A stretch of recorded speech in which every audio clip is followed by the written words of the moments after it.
पुष्पा जी अपनी भागों का सिर गोद में लिए शून्य में देख रही थी। उन्हें आज भी याद है जब वो इस घर में दुल्हन बनकर आई थी।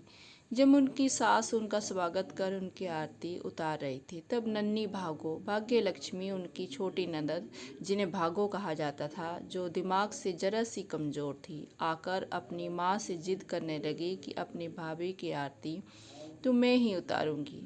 तब उनकी सास ने उनसे कहा कि ये मेरी तेरी भाभी ही नहीं, आज से तेरी माँ भी है। देख अपनी भाभी को जरा भी तंग ना करना, कल मैं रहूँ ना रहूँ क्या भरोसा है। इतना सुनकर भागो ने कहा, ठीक है, तब तो आज से मैं ये मेरी भाभी माँ हुई। इतना कहकर नन्ही भागो खिलखिलाकर हंसने लगी। पुष्पा जी की सास ने पुष्पा से भी कहा, अब आगे मैं से मेरी इस पगली भागो का ध्यान तुझे ही रखना है। इस तरह पुष्पा को नए घर में आते ही ननद के रूप में एक सहेली, एक छोटा बच्चा मिल गया, जो हर समय उसका ध्यान रखता, मन लगाए रखता।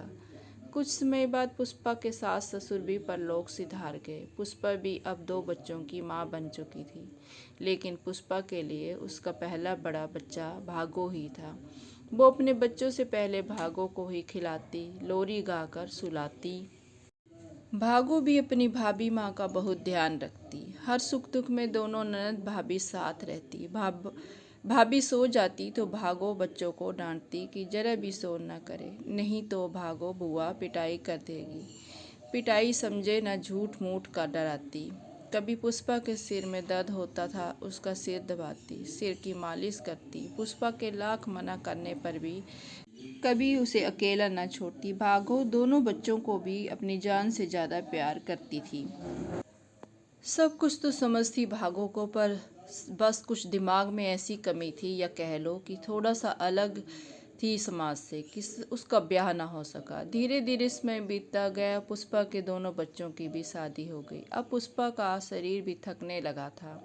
उसे अब बड़ी फिक्र होती थी कि समय रहते भगवान भागो को उसके सामने ही अपने पास बुला ले, नहीं तो यदि उसे कुछ हो गया तो उसकी पगली ननद का ध्यान कौन रखेगा, कौन उसके काम करेगा। पर विधाता ने तो कुछ अनोखा ही लिखा था। रक्षाबंधन का दिन था। पुष्पा की बेटी भी रक्षाबंधन मनाने घर आई हुई थी। भागो ने भी अपने भैया भाभी भतीजे को राखी बांधी। रक्षाबंधन का त्यौहार सभी ने बहुत प्रेम से मनाया। तभी थोड़ी देर बाद अचानक पुष्पा का पोता परब सड़क पर गुब्बारे वाले के पीछे दौड़ने लगा। सामने से तेज रफ्तार एक गाड़ी आ रही थी। तब भागो ने देखा तो बहुत तेजी से बच्चे को बचाने के लिए भागी।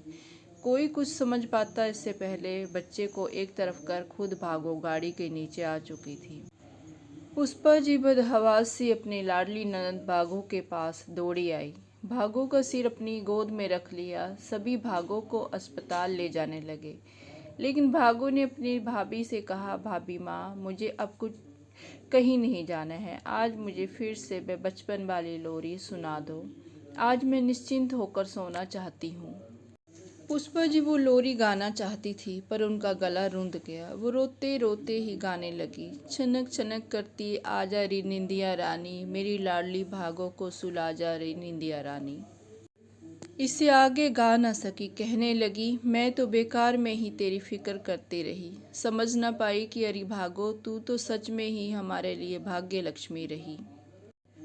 अपना जन्म जन्म का कर्जा उतार गई। हर सुख दुख में बिन बोले साथ निभाती रही। अपनी जान देकर अपने भाई के घर के चिराग को आज रक्षाबंधन पर रोशन कर गई। धन्य है री तू भागो, तू धन्य है।